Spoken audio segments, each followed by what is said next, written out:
Assalamualaikum warahmatullahi taala wabarakatuh.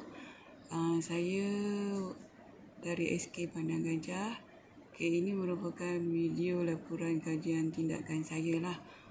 Tajuk kajian tindakan saya ialah mengatasi masalah dalam menjawab soalan kemahiran mengawal pembalik buah mata pelajaran sains di kalangan murid-murid tahun 6. Berikut ialah berikut ialah isi kandungan yang terdapat dalam saya punya kajian tindakan. Yang pertama, refleksi pengajaran dan pembelajaran. Yang kedua, objektif kajian di mana terbahagi kepada dua, iaitu objektif umum dan objektif khusus. Nombor tiga ialah kumpulan sasaran. Di mana kumpulan sasaran ni ialah pelajar saya lah. Yang keempat, pelaksanaan kajian. Sebenarnya saya bahagikan kepada tiga, tinjauan masalah, ujian pretest, juga senarai semakan. Manakala yang kelima, dapatan kajian. Di mana saya akan masukkan ujian pra dan juga senarai semakan. Yang keenam, refleksi kajian.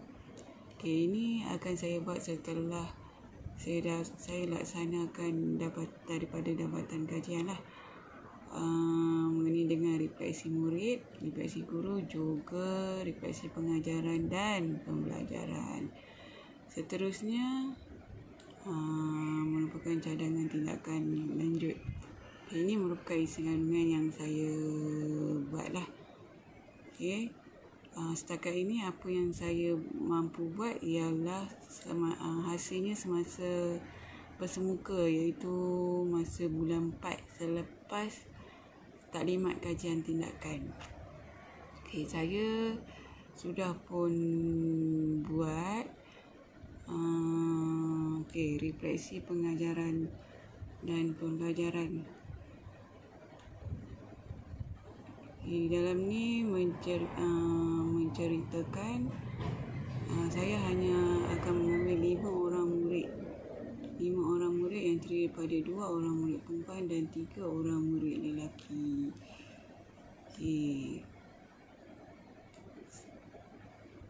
Seterusnya, setelah dibuat refleksi, saya juga telah menulis ini ujian objektif kajian. Yang pertama, objektif umum, meningkat peratus seluruh di kalangan murid tahun 6. Yang kedua, objektif khusus, meningkatkan tahap penguasaan dalam menjawab soalan kemahiran proses sains. Yang kedua, meningkat minat murid dalam kemahiran proses sains. Dan yang ketiga, membantu murid menguasai kemahiran proses sains. Nombor 3 ialah mengenai dengan kumpulan sasaran. Kajian ini telah dijalankan dengan hanya melibatkan 5 orang murid tahun 6 amanah. Mereka terdiri daripada 3 lelaki dan 2 perempuan. Lingkungan umur mereka ialah 12 tahun. Walau bagaimanapun, dari segi pencapaian untuk subjek sains, pencapaian mereka adalah pada masih gagal, tapi boleh diperbaiki dengan sedikit usaha. Kesemua sampel dibuat mengikut sesi persekolahan secara bersemuka, iaitu pada pertengahan bulan 4 2021. Pelaksanaan kajian. Yang pertama, saya buat tinjauan masalah.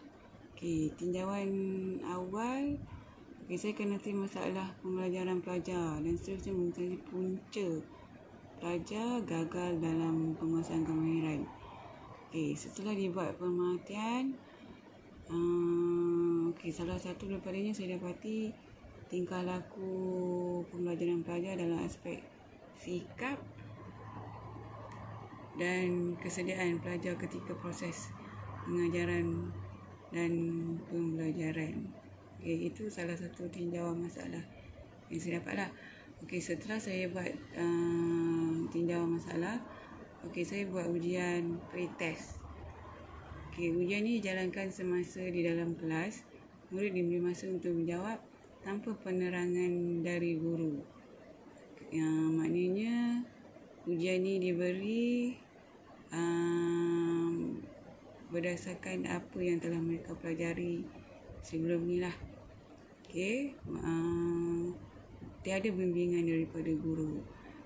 Okey, seterusnya, saya masukkan juga keputusan pretest yang saya buat dan saya dapati masalah-masalah yang wujud ni, tidak memahami kehendak soalan, tidak dapat membandingkan antara 3 jenis pembuli ubah dan bertindak dengan tidak menjawab soalan tersebut. Baik, itu adalah keputusan pretest. Dan seterusnya, disebabkan oleh cuti sekolah disebabkan oleh pandemik COVID, jadi saya tidak dapat laksanakan dapatan kajian iaitu ujian pra. Ini adalah sebuah sikit daripada apa yang saya telah buat. Dapatan kajian di mana saya akan buat ujian pra dan saya akan buat senarai semakkan lah. Di sini saya juga telah buat draft di mana saya akan masukkan beberapa langkah yang saya akan buat lah. Maknanya apabila selepas prates saya akan buat latih tubi beberapa kali dan diikuti dengan pra ujian.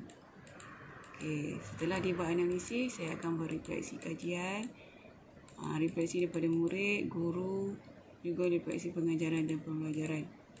Juga seterusnya saya akan buat cadangan tindakan lanjut. Bersama dengan ini saya juga buat lampiran 1, iaitu macam mana kita nak mengajar murid, cara-cara mengenal pasti pembuli ubah. Di sini ada beberapa cara, iaitu saya menggunakan graf, jadual, ayat dan juga gambar. Bersama-sama dengan ini saya beri penerangan macam mana murid boleh mengenal pasti pembuli ubah dengan senang. Ini adalah berdasarkan kepada graf. Ini berdasarkan kepada jadual.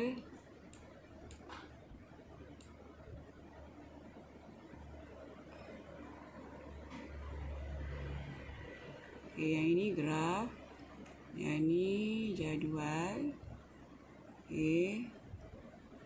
Yang ini berdasarkan kepada ayat dan juga yang terakhir berdasarkan kepada gambar.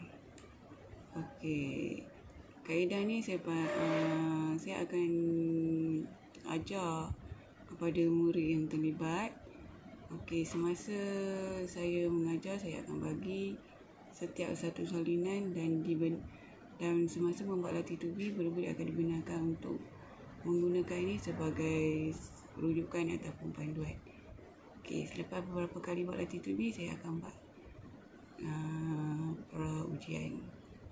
Baik, saya rasa itu sedikit mengenai penerangan ringkas mengenai dengan kajian tindakan saya. Sekian, terima kasih.